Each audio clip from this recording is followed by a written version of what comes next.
बच्चों, आप सभी का शैलेश अग्निहोत्री के चैनल पर बहुत बहुत स्वागत है। बच्चों, हम लोग एलिमिनेशन रिएक्शन पढ़ रहे हैं और इस क्रम में E1 और E2 हमने पहले ही पढ़ा दिया है। आज के लेसन में हम E1 CB मैकेनिज्म को एग्जाम्पल से, एनर्जी प्रोफाइल से, रेट लॉ से, हर तरीके से कंप्लीटली आपके सामने रखेंगे। तो चलिए स्टार्ट करते हैं E1 CB मैकेनिज्म। बच्चों, यहां पर खास बात यह होती है, सबसे पहली महत्वपूर्ण बात ध्यान रखें, आपको एक ऐसा सबस्ट्रेट इस्तेमाल करना है जहां पर एक एसिडिक हाइड्रोजन हो और एक बहुत ही खराब लीविंग ग्रुप हो। बहुत खराब लीविंग ग्रुप और एसिडिक हाइड्रोजन, ये दो प्राथमिकताएं हैं, रिक्वायरमेंट है E1 CB की। और ये हाइड्रोजन एसिडिक हो, उसके लिए जरूरी है कि इससे बगल में एक इलेक्ट्रॉन विड्रॉइंग ग्रुप लगा हो, जैसे C डबल बॉन्ड O हो, NO2 हो, एटसेट्रा।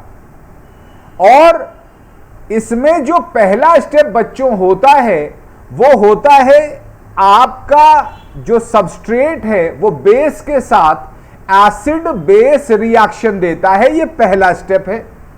बच्चों, ये जो बेस आप देख रहे हैं, ये इस एसिडिक हाइड्रोजन पर अटैक कर कर इसको निकाल लेता है और इसके कॉन्जुगेट बेस का फॉर्मेशन करता है।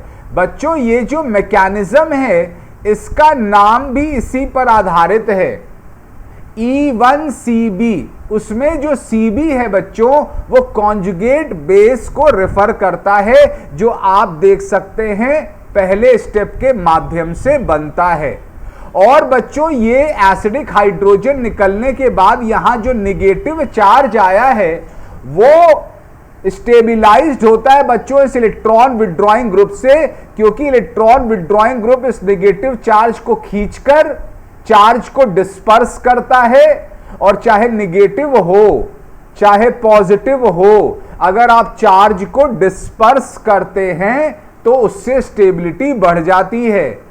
तो अगला, ये तो हमने आपको इलेक्ट्रॉन विड्रॉइंग ग्रुप का, तो पहला स्टेप है फॉर्मेशन ऑफ कॉन्जुगेट बेस।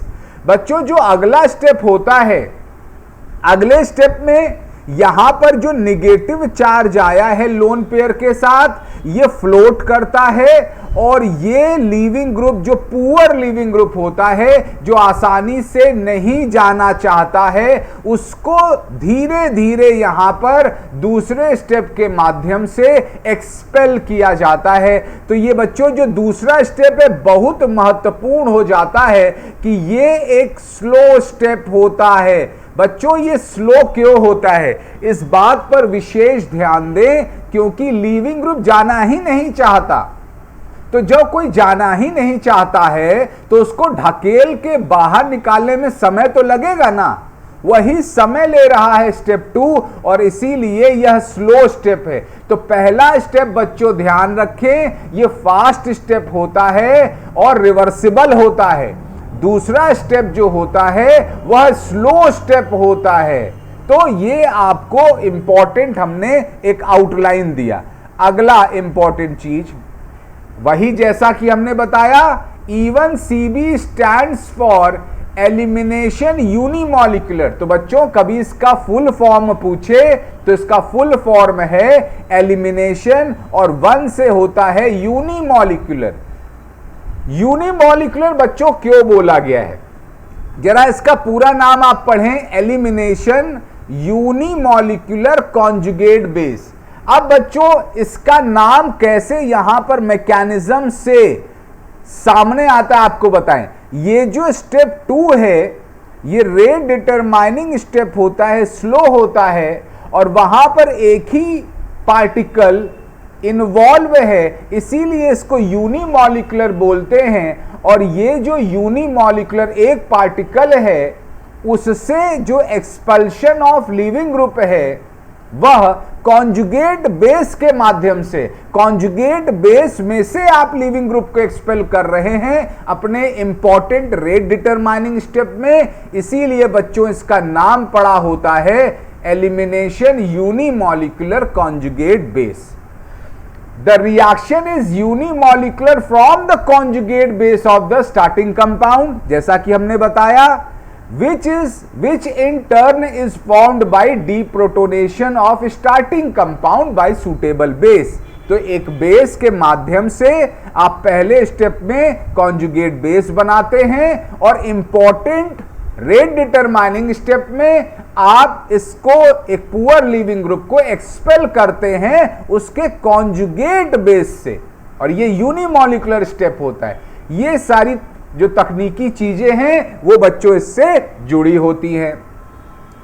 अगला जो यहां इंपॉर्टेंट चीज है बच्चों वो ये है कि यहां पर आप देख सकते हैं कि आखिर एक उदाहरण से हमने बताया है कैसे यहां पर इलेक्ट्रॉन विड्रॉइंग ग्रुप काम करता है और कौन कौन हो सकते हैं। तो सबसे पहली बात तो यह समझें कि यहां पर कौन कौन ग्रुप हो सकते हैं। कार्बोनिल ग्रुप हो सकता है इलेक्ट्रॉन विड्रॉइंग ग्रुप, जिसमें keto group, aldehydic group, ester. ध्यान रखें कहीं भी आपको अल्फा पोजीशन पर इस प्रकार की चीजें मिलें तो यहां पर कीटो ग्रुप हो सकता है, एल्डिहाइड हो सकता है, एस्टर हो सकता है, नाइट्रो ग्रुप हो सकता है, इलेक्ट्रॉन डेफिशिएंट एरोमेटिक ग्रुप हो सकता है। तो यहां पर आपको ये सब चीजें ध्यान रखनी है। यहां पर देखिए हमने इस कॉन्जुगेट बेस को दिखाया हुआ है बच्चों। ये जो कॉन्जुगेट बेस बच्चों आप देख रहे हैं यहां पर कैसे, ये यहां पर थोड़ा सा बच्चों आपको स्ट्रक्चरल चेंज करना है। यहां पर हम इसका स्ट्रक्चर बना रहे हैं, गलती से यहां पर एक कार्बन हमने ज्यादा बना दिया, कोई दिक्कत नहीं, हम इसको वापस बना देते हैं। यहां पर इस प्रकार से, यहां पर इस प्रकार से जो है हम NO2 ग्रुप को लगा देते हैं। यहाँ पे थोड़ा सा एरर हो गया है, हम इसको ठीक कर देते हैं। यहाँ पर देखिए इस प्रकार से यहाँ पर नेगेटिव चार्ज आया, यहाँ से हम OH को लगा देते हैं और यहाँ पर इसके अल्फा पोजीशन पर NO2 को बच्चों लगा देते हैं।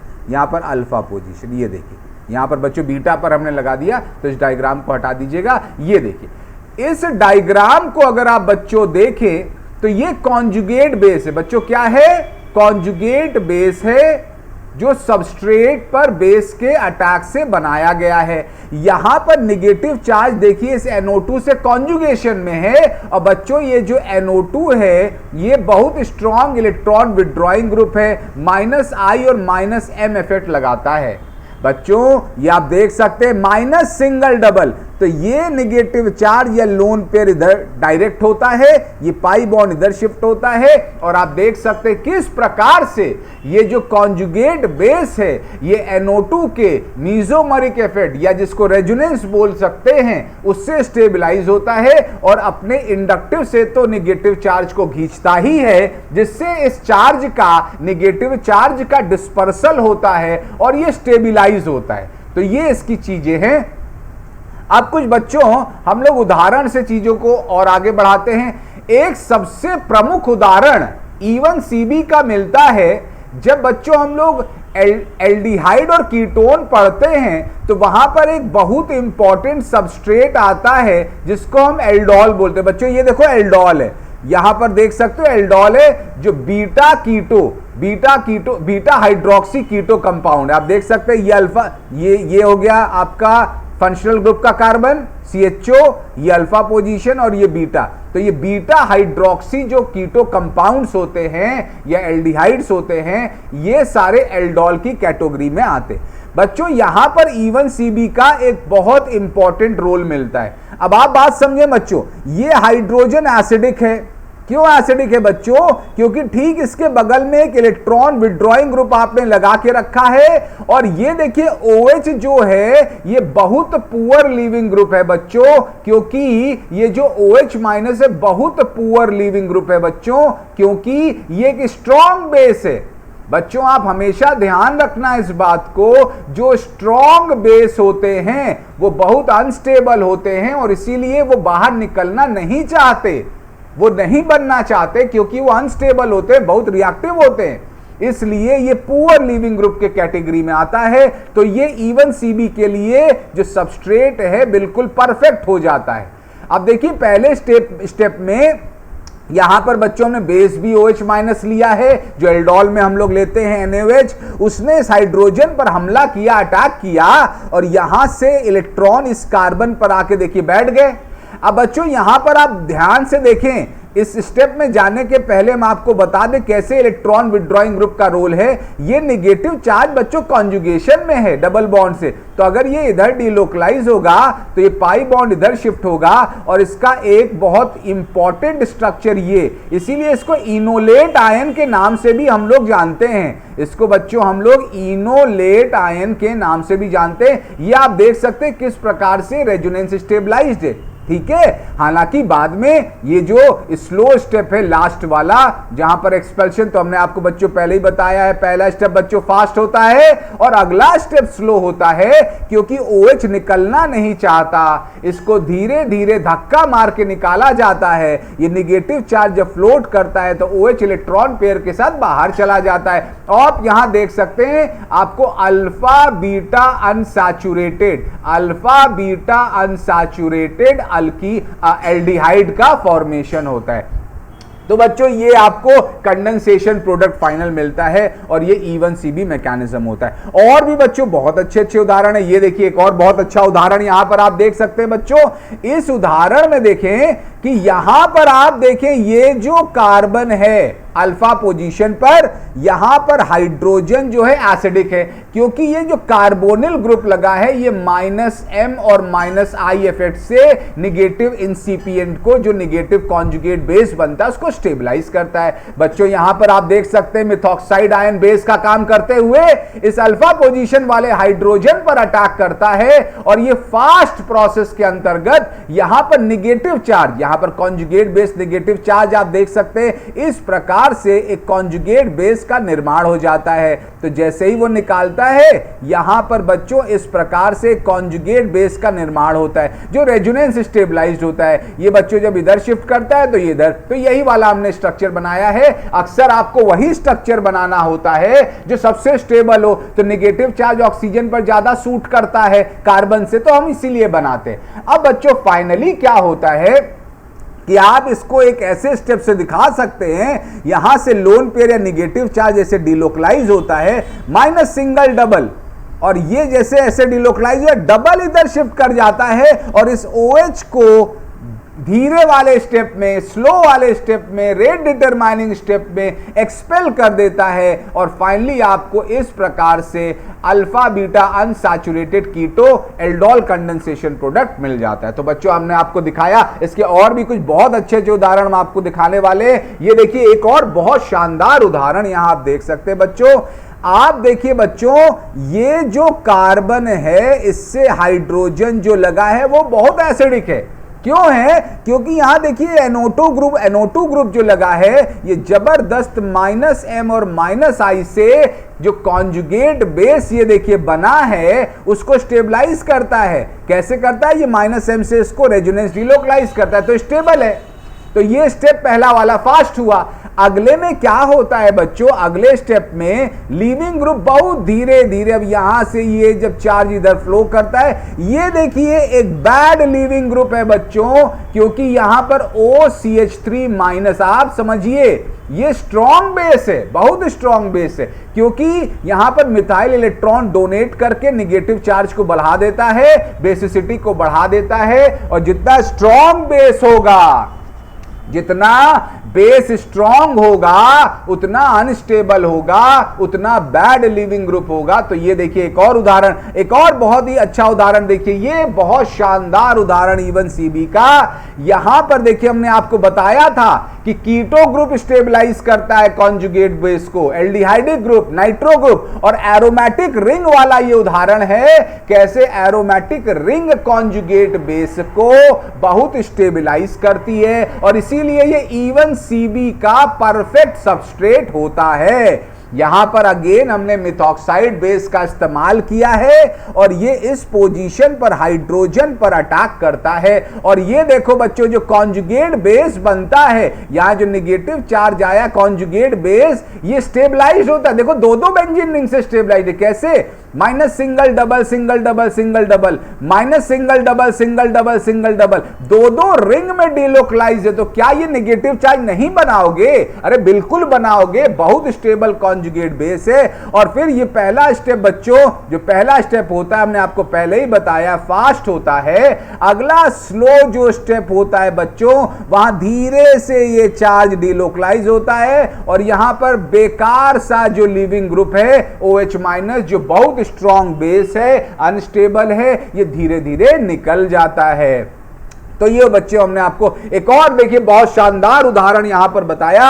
यहां पर हेलोजन कंपाउंड में, अब बात समझें, ये कार्बन से ध्यान से देखें, हाइड्रोजन जबरदस्त एसिडिक है बच्चों, और इसको यहां पर जो इथॉक्साइड आपने बेस इस्तेमाल किया, इसका हमला होता है इस पर और यहां से इलेक्ट्रॉन इस पर स्टे करते हैं। अब ये क्यों जबरदस्त एसिडिक है बच्चों, आपको बता दें, यहां से जो आप कॉन्जुगेट बेस बच्चों बनाएंगे, इस प्रकार का देखिए कॉन्जुगेट बेस है। और आपको बता दें, ये जो लिविंग ग्रुप यहां फ्लोरीन है, बहुत बैड लिविंग ग्रुप है। F माइनस एक बैड लिविंग ग्रुप है और ये बैड लिविंग ग्रुप इसलिए है क्योंकि ये स्ट्रॉन्ग बेस होता है। क्यों ये स्ट्रॉन्ग बेस होता है बच्चों? क्योंकि इसका जो कॉन्जुगेट एसिड है वो वीक होता है। HF ध्यान रखें, एक वीक एसिड होता है, इसलिए ये बैड लिविंग ग्रुप की। और ये देखो बच्चों, कॉन्जुगेट बेस कैसे स्टेबलाइज्ड है बच्चों, ये नेगेटिव चार्ज को Cl अपने माइनस आई इफेक्ट से जबरदस्त यहां पर खींचकर इसके चार्ज को डिस्पर्स तो करता ही है। यहां पर एक और रेजोनेंस होता है, यहां पर बच्चों पी पाई डी पाई से भी इसको सेटिस्फाई करता है। किससे करता है? पी पाई डी पाई। क्लोरीन के पास जो है बच्चों वेकेंट डी ऑर्बिटल होता है, तो यहां पर ये जो नेगेटिव चार्ज है बच्चों ऐसे पी ऑर्बिटल में है, यहां पर sp3 ऑर्बिटल में है, ये देख सकते हैं यहां पर नेगेटिव चार्ज sp3 ऑर्बिटल में होता है। और जो क्लोरीन है इसके पास वेकेंट डी बच्चों, देखो इस प्रकार से इसके पास एक खाली वेकेंट डी ऑर्बिटल होता है, तो ये p ऑर्बिटल इसमें डिलोकलाइज हो जाता है। तो यहां पर जो स्टेबिलिटी है बच्चों, ये p पाई डी पाई से जबरदस्त रूप से आती है और माइनस आई से तो आती ही है, और ये Cl से भी आएगी, ये Cl से भी आएगी। इसके बाद ये जो कॉन्जुगेट बेस बच्चों बन जाता है, इसके बाद बच्चों फाइनली जो सेकेंड स्टेप है, यहां तो हमने टोटल रिएक्शन दिखा दिया बच्चों, पहले में आप कॉन्जुगेट बेस बनाइए, अगले में स्लो स्टेप से ये डिलोकलाइज होता है और यहां से F, कोई भी F आप निकाल सकते हैं, F माइनस जो कि बैड लिविंग ग्रुप पे निकलता है और इस प्रकार से आपको फाइनल प्रोडक्ट मिलता है। तो ये बच्चों हमने आपको जो भी महत्वपूर्ण उदाहरण थे बताए। अब सबसे इंपॉर्टेंट जो यहां पे एनर्जी प्रोफाइल, कैसे यहां पर डिफरेंट स्टेप्स की डिफरेंट पोटेंशियल एनर्जी होती है, कैसे इंटरमीडिएट यहां पर स्टैंड करता है, कौन रेट डिटरमाइन, ये सब एनर्जी प्रोफाइल के माध्यम से। पहले आप लेफ्ट वाला बच्चों फिगर देखें, ये लेफ्ट वाला फिगर बोल देते हैं, ये राइट वाला बोल देते हैं। बच्चों जरा लेफ्ट वाला पहले देखा जाए। यहां पर बच्चों हमने दो पहाड़ बनाए हैं, जितने पहाड़ होते हैं उतने स्टेप होते हैं।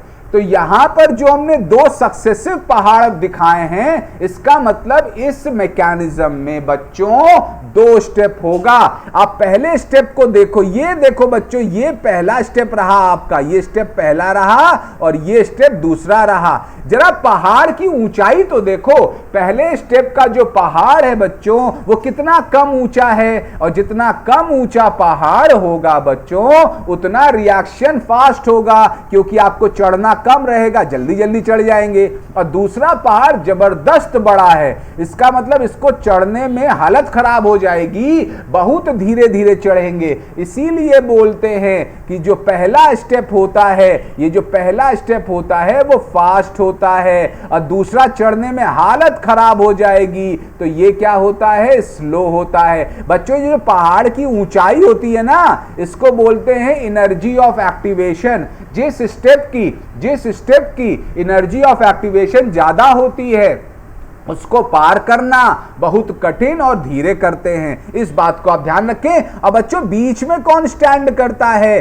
बीच में जो हम लोगों ने कार्बेन आयन जो कॉन्जुगेट बेस ये देख रहे हैं, ये बीच में स्टे करता है, जहां पर एक इलेक्ट्रॉन विड्रॉइंग ग्रुप होता है, इस नेगेटिव चार्ज को इलेक्ट्रॉन खींच के स्टेबलाइज करता है, और यहां पर एक बैड लिविंग ग्रुप होता है। तो बच्चों ये हमने दिखाया, इसको एक और उदाहरण से हमने यहां पर दिखाया, एक और देख लीजिए, ये राइट हैंड साइड में एक और उदाहरण इवन सीबी का हमने आपको बच्चों दिखाया। ढेर सारे उदाहरण आज हमने आपको बताए हैं। यहां आप देख सकते हैं ये हाइड्रोजन एसिडिक है, बेस का इस पर हमला होता है और ये इलेक्ट्रॉन पेयर इधर आकर बैठ जाते हैं। क्यों बैठते हैं? क्योंकि बच्चों ये नेगेटिव चार्ज आप सोचें CF3 दो लगा के रखें, जबरदस्त इलेक्ट्रॉन विड्रॉइंग ग्रुप, जबरदस्त इलेक्ट्रॉन विड्रॉइंग ग्रुप लगा के रखें, तो होगा क्या? ये जो नेगेटिव चार्ज है यहां पर आएगा, उसको जबरदस्त स्टेबलाइज करेंगे और अगले स्टेप में ये फ्लोट करेगा और यहां से लिविंग ग्रुप चला जाएगा, जो स्लो स्टेप होगा। अब बच्चों यहां पर आप देखिए हमने ट्रांजिशन स्टेट, दो ट्रांजिशन स्टेट बना के आपके सामने रखे हैं। ये ट्रांजिशन स्टेट 1, ये जो छोटा वाला पहाड़ है उसका, और ये ट्रांजिशन स्टेट आपकी 2 है, जो बड़ा वाला पहाड़ है उसका। बात समझे बच्चों, ये वाला जो ट्रांजिशन स्टेट है ये ज्यादा स्टेबल है, this is more stable, this is more stable, ये मोर स्टेबल है बच्चों। क्यों मोर स्टेबल है? क्योंकि यहां नेगेटिव चार्ज जो बच्चों आ रहा है उसको CF3 ग्रुप इलेक्ट्रॉन खींच के सेटिस्फाई कर रही है, और इस नेगेटिव चार्ज को जो ट्रांजिशन स्टेट में आ रहा है, अगर आप इसको खींच के डिस्पर्स करेंगे, सेटिस्फाई करेंगे, तो इसकी स्टेबिलिटी बढ़ जाएगी और ये स्टेबल हो जाएगा, पहाड़ नीचे हो जाएगा, रफ्तार बढ़ जाएगी। लेकिन जो सेकेंड ट्रांजिशन स्टेट है बच्चों, वहां पर आप देखिए सेकेंड ट्रांजिशन स्टेट में ये जो लीविंग ग्रुप है धीरे धीरे बाहर जा रहा है, और लीविंग ग्रुप है बच्चों नेगेटिव चार्ज जो आ रहा है, जब वो इलेक्ट्रॉन पेयर को बाहर लेकर जा रहा है, ये नेगेटिव चार्ज अनस्टेबल है। क्यों? क्योंकि यहां पर जो नेगेटिव चार्ज लेकर आ रहा है, तो जो बेस बन रहा है वो स्ट्रॉन्गर बेस होता है, और जब स्ट्रॉन्गर बेस का निर्माण हो रहा है तो ये चीजों को अनस्टेबल कर देता है। तो इस बात को आप ध्यान रखें। अगली जो चीज है वो ये है कि यहां पर चार्जेस भी ज्यादा होते हैं। आप देख सकते हैं 3 यहां चार्जेस डेवलप हो रहे हैं, तो जहां चार्जेस ज्यादा होते हैं वहां पोटेंशियल एनर्जी ज्यादा होती है और स्टेबिलिटी कम होती है। तो बहुत से फीचर्स हैं जो सेकेंड स्टेप के ट्रांजिशन स्टेट को अनस्टेबल बनाते हुए उसको स्लो बना देते हैं। अब अगला जो महत्वपूर्ण चीज है वो है बच्चों इसका रेट लॉ, सबसे इंपॉर्टेंट इवन सीबी का रेट लॉ। रेट लॉ क्या होता है? एक्सपेरिमेंटल होता है। एक्सपेरिमेंटल तमाम सारे एक्सपेरिमेंट करके पता करते हैं कि इस रिएक्शन की रेट किस पर निर्भर करती है। तो बच्चों आपको बता दें, यदि कोई कॉम्प्लेक्स प्रोसेस है जहां पर एक से ज्यादा स्टेप हैं, तो जो सबसे स्लो स्टेप होता है वही रिएक्शन की रेट को निर्धारित करता है। जो कमजोर कड़ी है वही रेट निर्धारित करता है, और यहां पर कमजोर कड़ी जो रेट डिटरमाइनिंग स्टेप होता है वो होता है स्टेप नंबर 2, जहां पर कॉन्जुगेट बेस बहुत स्लो स्टेप के माध्यम से एक्सपेल करता है पुअर लिविंग ग्रुप को। तो जो रेट ऑफ रिएक्शन है वो उसी स्टेप पर, जो सेकेंड स्टेप है उसके रेट पर निर्भर करती है, और उसकी रेट जो कॉन्जुगेट बेस का कंसंट्रेशन है उस पर निर्भर करता है, क्योंकि कॉन्जुगेट बेस से ही आप निकाल रहे हैं पुअर लिविंग ग्रुप को। और जो कॉन्जुगेट बेस होता है वह किस पर निर्भर करता है? वह कितना आपने सबस्ट्रेट लिया है और कितना आपने बेस लिया है बच्चों। क्यों? क्योंकि इसी बेस के हमले से RX पर यही बेस हमला करके कॉन्जुगेट बेस बनाता है। तो अगर आप ये ज्यादा लेंगे तब भी कॉन्जुगेट बेस ज्यादा, बेस ज्यादा लेंगे तब भी कॉन्जुगेट बेस ज्यादा, दोनों ज्यादा लेंगे तो भी कॉन्जुगेट बेस ज्यादा ही बनेगा। और इस प्रकार से आपने देखा कि ये जो इवन सीबी है, नाम से मत जाइएगा, यहां पर 1 देखकर ये कंफ्यूज मत हो जाइएगा कि ये फर्स्ट ऑर्डर प्रोसेस है। बिल्कुल गलत, ये एक सेकेंड ऑर्डर रिएक्शन होता है। First order with respect to RX, another first order with respect to base. तो overall even CB final verdict एक सेकेंड ऑर्डर रिएक्शन होता है, जबकि इसका जो रेट डिटरमाइनिंग स्टेप है वो यूनिमॉलिक्यूलर होता है और वही डिसाइडिंग फैक्टर होता है। बच्चों ये था हमारा आज का सेशन। जहां हमने पूरा प्रयास किया कि आपके सामने वैरायटी ऑफ एग्जाम्पल्स रख सकें, हर चीज को सिंपल साधारण वर्ड्स में एक्सप्लेन करने का प्रयास किया, और ये मेरा प्रयास निरंतर चलता रहेगा। आप सभी इससे जितना बेनिफिट पा सके मेरे लिए बेहतर है। तो आप सभी वीडियोस को मन लगा के देखते रहिए, समझते रहिए और आगे बढ़िए। और बिल्कुल इस घड़ी जहां पर आप देख सकते हैं कैसा माहौल है, अपना ढेर सारा ख्याल रखिए, अपने परिवार का ख्याल रखिए। बहुत जल्दी मिलते हैं अगले वीडियो के साथ, तब तक के लिए थैंक यू वेरी मच।